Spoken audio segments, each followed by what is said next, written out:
Population.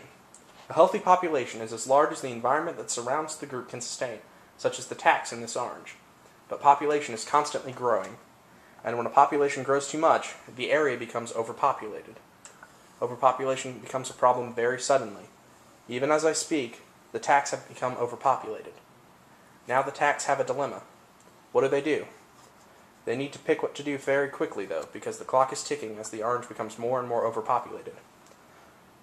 Do they limit the number of Tacks by removing some?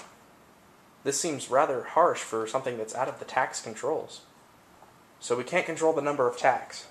Is there anything else we can do?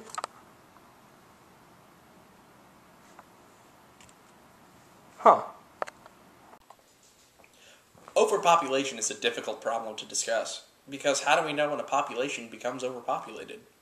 You see, unlike the Tacks, a real living thing requires more than just space. An organism needs food, water, and in the case of humans, a variety of other resources.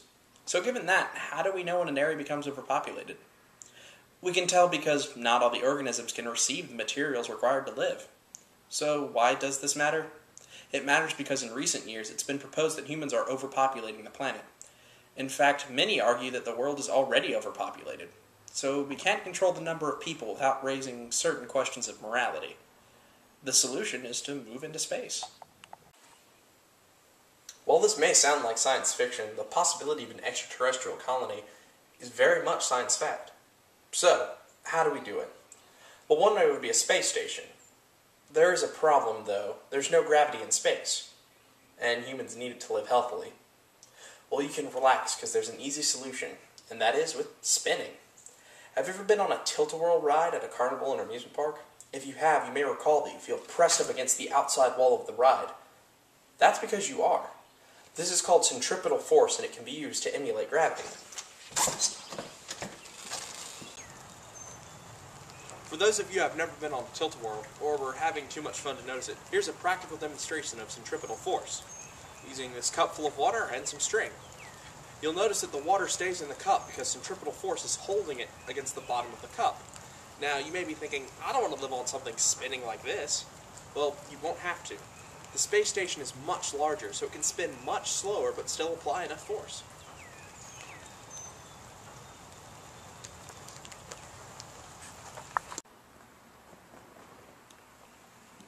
Water is another thing humans depend on as the basis of all life. We'll need it in a new space colony, so colonists can survive. This is where our moon comes into play. You see, in October of 2009, NASA's L-Cross probe struck the moon's southern pole, revealing ice, frozen water. This means a lunar colony would have its own water supply.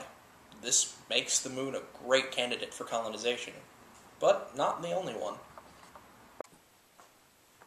The best possibility for an extraterrestrial colony is the red planet, Mars. Like the moon, frozen water has already been found on the surface, but unlike the moon, Mars has an atmosphere. It even has oxygen. The oxygen is just trapped in the soil as rust, iron, and oxygen. The best part is that the rust can be treated, separating out the iron and releasing the oxygen into the atmosphere. This process is a part of terraforming, changing a planet to be like Earth.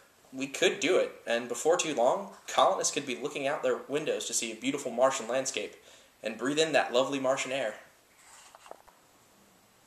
Clearly, extraterrestrial colonies are possible, but you don't have to take my word for it. Just ask NASA. Project Constellation is a plan to both colonize the moon and Mars. Although the project is on hold due to the current economy, the world's leading experts say it's possible. We just have to start.